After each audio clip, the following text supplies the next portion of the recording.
อ๋อค่ะไม่สังขามาในคำในค่ะเนาะตัวท่านก็ได้มาปันเต้าหูพี่น้องเขาเนาะอันดีใครหูนี่ค่ะเนาะนั่นก็ไอ้ก่อนเขาดีใครจำสมัครอีเมลนั่นก็ใครมีอีเมลต่างๆตัวจะเก่าได้เอากาใจกูลองค่ะเนาะว่าได้เป็น Facebook เนาะเป็น LINE เป็น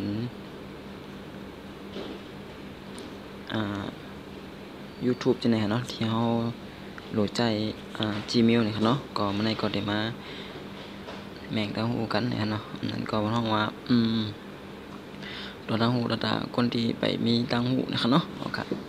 ถ้าจะว่าคนที่หูอยู่เฮานี่ก็ต้องลืมๆนี่ก็มาล้อมเตยก็เรียบเรียนกันในอยู่นี่ค่ะเนาะออกลายที่ข่าวได้มาจีนี่ได้เป็นการสมัคร Gmail นะคะเนาะผ่านทางโทรศัพท์นั่นก็มือถือจับตัวเฮาเนี่ยค่ะเนาะโอเคอนาคตก็ได้ไล่เข้ากับดี Google กันเนาะ Google แล้วก็พิมพ์ก็ว่าหลายลิงก์กันเนาะพิมพ์ก็ว่า Gmail นี่กันเนาะโอเคพอใส่ G นี่ก็ขึ้นมาค่ะแล้วก็เนาะเขามาตีตัวนี้ค่ะเนาะตั้งแต่กันเนาะอันนี้เขียนว่า Gmail ในคำเดียวค่ะเนาะอันที่2เลยค่ะก็สังเกตว่าเข้ามากันแน่นี่ค่ะเนาะก็ดีมาบัดพี่น้องเขาสมัครตอนตานี่ก็เขาดีไปมีนะครับเนาะโอเคนี่กันเนาะเดี๋ยวมันจีนนี่กันเนาะเดี๋ยวดอกไม้เนี่ยเนาะตัวนี้กันเนาะเฮ็ดบัญชีใหม่ต่างๆก่อนดีไปมีอีเมลนี่กันเนาะโอเค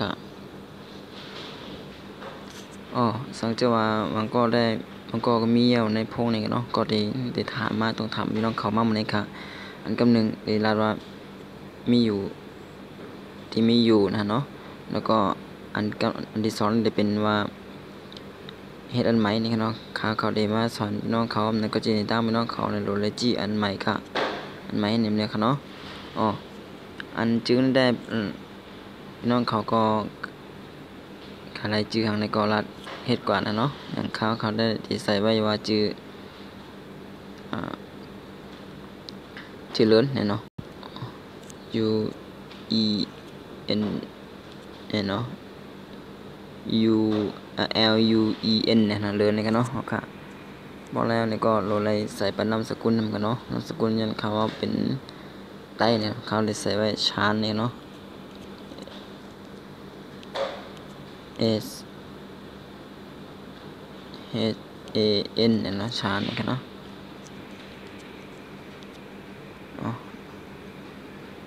ค่ะที่มาปันพี่น้องเขาใส่แถบกำหนึ่งค่ะตั้งแต่อีเมลที่พี่น้องเขาดีสนใจใครไรนี่กันเนาะเขาเลยใส่ไว้ชานเดียวค่ะ S H A N นี่กันเนาะ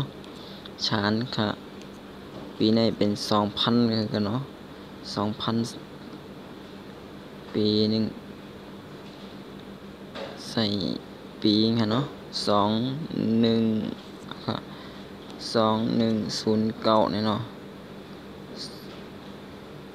ใส่ในกำเนิดค่ะแล้วก็เทคเป็นทำกรรมกันเนาะกำในโหลดแล้วมาเลิกที่ไหนค่ะเนาะที่แนะนำเลยค่ะเหลือนอันนี้ได้โหลอะไรอันที่พี่น้องเขาโหลแล้วใจนี้ได้เป็นไหนค่ะเนาะอันนี้กำเดียวค่ะ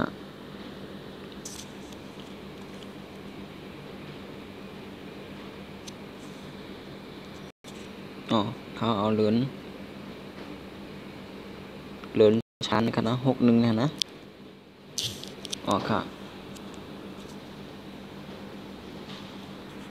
ลองใหม่ทำกรรมค่ะจะว่าแล้วนี่ก็ได้ใส่รหัสผ่านค่ะอันนี้ได้กำพี่น้องเขาไล่ใจค่ะว่าได้เอาอันแล้วนี่เนาะเขาได้เอาไว้ชานนี่ค่ะเนาะ S A N นี่ก็ชาน1 2 3 4นี่ค่ะเนาะแต่ใส่เป็นน้ำกำค่ะ S H A N นี่เนาะชาน1 2 3 4ค่ะ แล้วนะพอแล้วก็เลยเทคเป็นกำกับเทคกันในกำแล้วก็ข้ามการตั้งครับแล้วก็กดเทคเป็นกำแล้วก็ย่ำหับครับกำลังก็ได้มาปอนพี่น้องเขาล็อกลายเด็ดใจเฮ็ดนี่ครับเนาะนี่ครับอะไรใส่ในไว้ครับเนาะอังกฤษครับนี่เป็น D ฮะ D E ฮะแล้วก็ W ฮะขึ้นมาทำ L ค่ะเนาะ L T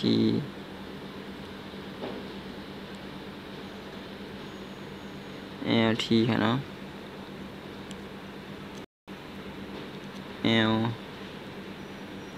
E ทำกันเนาะเด็กมันนั่งกำค่ะเนาะยันว่ามันถูกเลยค่ะเนาะมันถูกแล้วก็เลยเฮ็ดอันใหม่ค่ะใส่ใหม่ค่ะเนาะ B ค่ะ O ค่ะเนาะ S ค่ะแล้วก็ Y ค่ะแล้วก็ L I เนี่ยเนาะค่ะนั่นแหละกำลังได้แล้วค่ะนะเทคมันกำมัน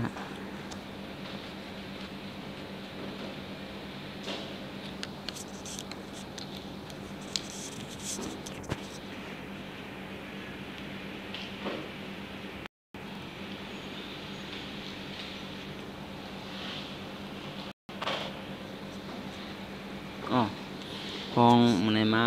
กับพี่น้องเขานี่ก็ไปปันดำกำค่ะ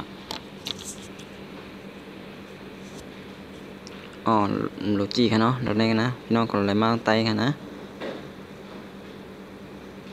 ไปปันกำค่ะเนาะ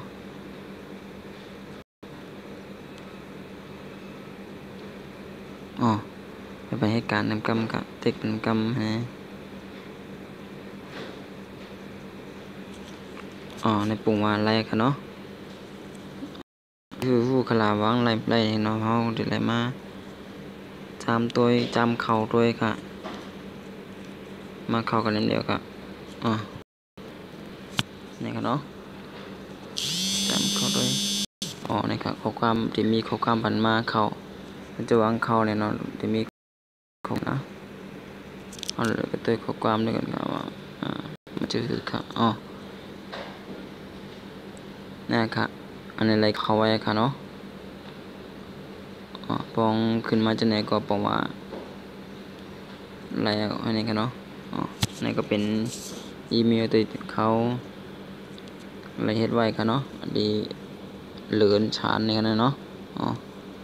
นี่ก็พี่น้องเขาอดีใครมีป้ายหูนี่ก็ใครมีลองตั้งหูหันลองไหนนี่ก็